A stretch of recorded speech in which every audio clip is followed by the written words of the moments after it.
reports in the past few days that the Mississippi River is diminishing north of the New Madrid seismic zone. The river is very low in some places and bone dry in others.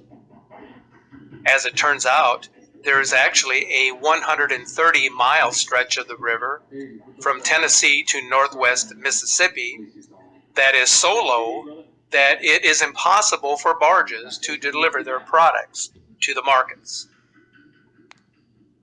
The measurements from the river gauge taken in Memphis indicate that the water level is down almost 7 feet, which is now among the lowest on record. The lowest level recorded on the river was on July 11th, 1988, when it was down by 10.73 feet.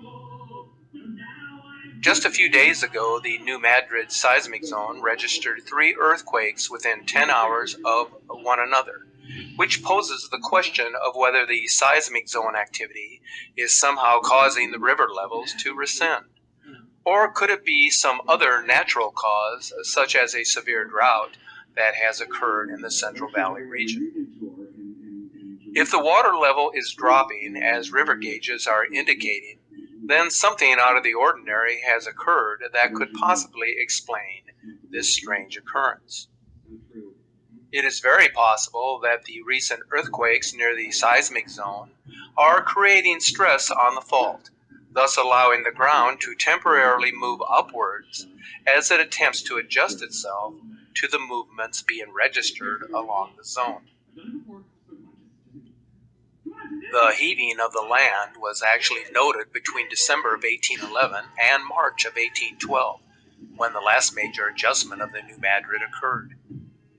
During this time, a series of powerful earthquakes near Missouri created what is called a fluvial tsunami in the Mississippi River, where the water actually flowed backwards for several hours. The earthquakes of this time period caused a number of fissures to open in the Earth's surface, snapping trees in half, causing the leakage of sulfur from underground pockets, riverbanks to vanish, and the flooding of thousands of acres of forested land. The quakes were so strong that they rang church bells thousands of miles away in Boston, and whirlpools developed suddenly in the Mississippi River from a number of depressions. Aftershocks were felt along the zone for years after the earthquake of 1812. What makes this story so important is that the Mississippi is vital to the economy of the United States.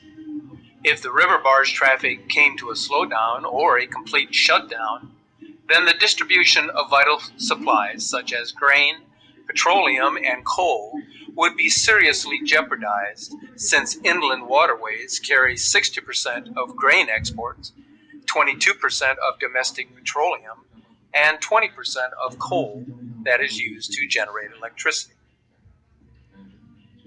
To no one's surprise, the media hasn't said much about this recent event, instead devoting much of their attention to the Las Vegas shooting tragedy, the Puerto Rico humanitarian crisis, and the nation's political discourse. Still, there are some strange and bizarre earth changes that are happening before our very eyes that deserve our attention, and especially that of the media. The Pacific Ring of Fire is rumbling, with a series of high-level volcanic and seismic events that are very worrisome. A new report out of Los Angeles indicates that California is on the cusp of a major seismic event, which, coupled with the strong activity in the New Madrid region, poses serious consequences for millions of people that live in these areas. According to the most recent seismic track, a series of small earthquakes struck the New Madrid region within the last 3 weeks, with 2 of the largest quakes coming within the past week.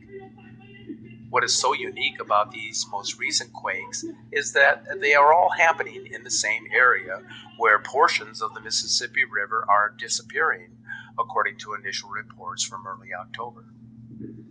Is this just a coincidence? Or just maybe the water is seeping into cracks in the surface of the earth as a result of the reawakening of the New Madrid fault, as some are suggesting? Maybe it's not a coincidence that many different Earth changes are happening in such a short time frame. Just a few days ago, a horrific rock slide happened in Yosemite Park where a large portion of El Capitan broke loose. Could this be a precursor to a West Coast quake coming soon?